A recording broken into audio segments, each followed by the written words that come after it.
Hello friends, welcome to Kadai Kitchen. இன்னைக்கு நம்ம பார்க்க போறது இந்த மாதிரி கிறிஸ்பியான வெண்டைக்காய் பொரியல் எப்படி செய்யறது அப்படின்றது தான். நான் வீடியோல சொல்லியிருக்க டிப்ஸ் எல்லாத்தையும் நீங்க கரெக்டா ஃபாலோ பண்ணீங்கன்னா உங்களுக்கு இந்த மாதிரி ரொம்ப கிறிஸ்பியான வெண்டைக்காய் பொரியல் கிடைக்கும். இந்த வெண்டைக்காய் பொரியலை எப்படி செய்யலாம் அப்படின்னு பார்க்கலாம் வாங்க. ஒரு வாணலை அடுப்பில் வச்சுக்கோங்க. வெண்டைக்காய் பொரியலுக்கு கொஞ்சம் அதிகமாக தான் எண்ணெய் தேவைப்படும். கிறிஸ்பியான வெண்டைக்காய் பொரியல் வேணும்னா கொஞ்சம் ஜாஸ்தி ஆயில் விட்டுக்கோங்க.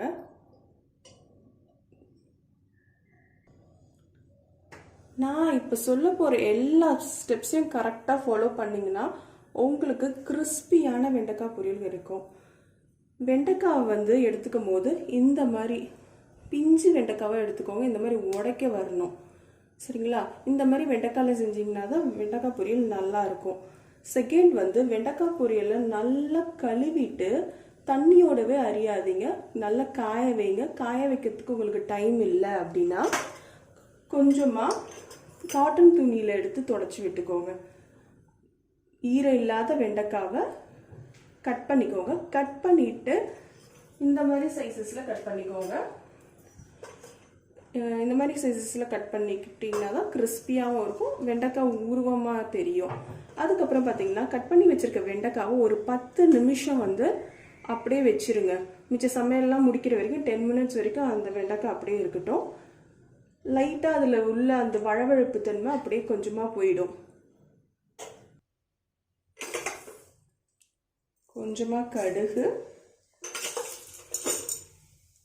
கடலைப்பருப்பு கொஞ்சம் நல்லாவே போட்டுக்கோங்க.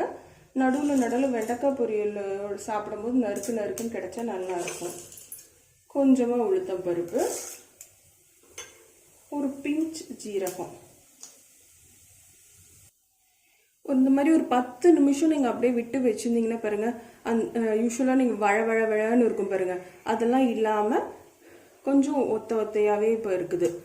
கிறிஸ்பியாக பொரியல் வேணும்னா இந்த மாதிரி டிப்ஸை ஃபாலோ பண்ணணும். அந்த மாதிரி அப்படியே ஈரத்தோடு அரியாதீங்க. ஈரத்தோடு அரிஞ்சிங்கன்னா குழன்னு ஆகிடும். இப்போ இந்த வெண்டைக்காவை இந்த எண்ணெயில் ஆட் பண்ணிக்கலாம்.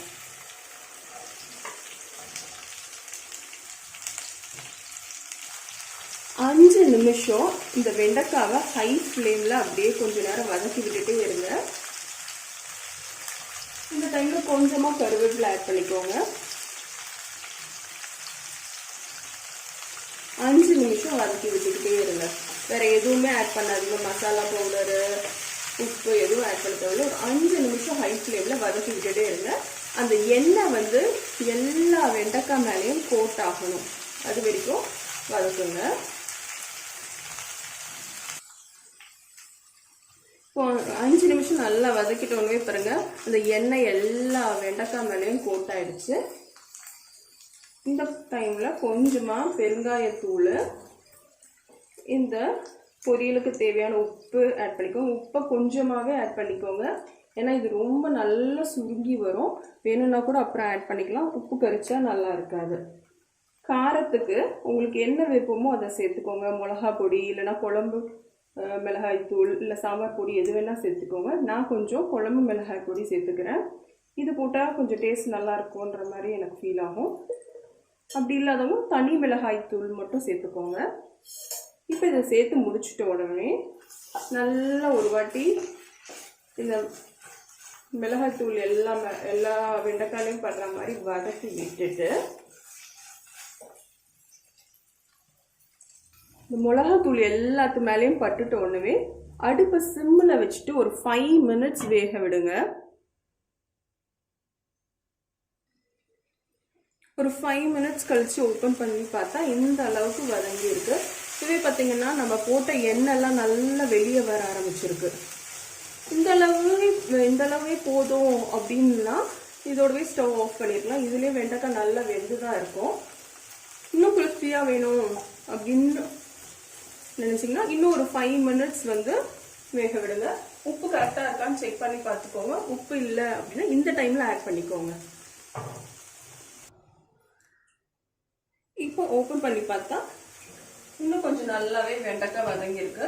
இந்த டைமில் ஹை ஃப்ளேமில் வச்சு மூடாமல் ஓப்பன் ஏர்லேயே ஒரு 2 to 3 மினிட்ஸ் வந்து கொஞ்சம் வதக்கி விட்டுட்டே இருங்க.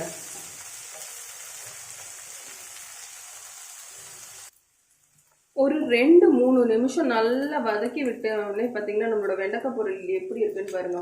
நல்லா கிறிஸ்பியாக ஆயிடுச்சு. இந்த மாதிரி செஞ்சு கொடுத்தீங்கன்னா வெண்டைக்காய் பொரியல் பிடிக்காதுன்னு சொல்கிறவங்க கூட ரொம்ப விரும்பி சாப்பிடுவாங்க. இது சாம்பார் சாதம், தயிர் சாதம், ரச சாதம் எல்லாத்துக்குமே ரொம்ப ஆப்டாக இருக்கும். அப்படி நடுவில் இந்த கடலைப்பருப்பு வந்து நறுக்குன்னு கிடைக்கும். அது சாப்பிட்றதுக்கு ரொம்ப டேஸ்டியாக இருக்கும். இந்த மாதிரி சிம்பிளான ரெசிபீஸ்க்கு என்னுடைய கடாய் கிச்சன் சேனலை லைக் பண்ணுங்கள், ஷேர் பண்ணுங்கள், சப்ஸ்கிரைப் பண்ணிக்கோங்க. நோட்டிஃபிகேஷனில் ஆல் அப்படின்ற பட்டனை கிளிக் பண்ணிங்கன்னா நான் போடுற ரெசிபீஸ் உங்களை உடனே வந்து ரீச் ஆகும். தேங்க்யூ.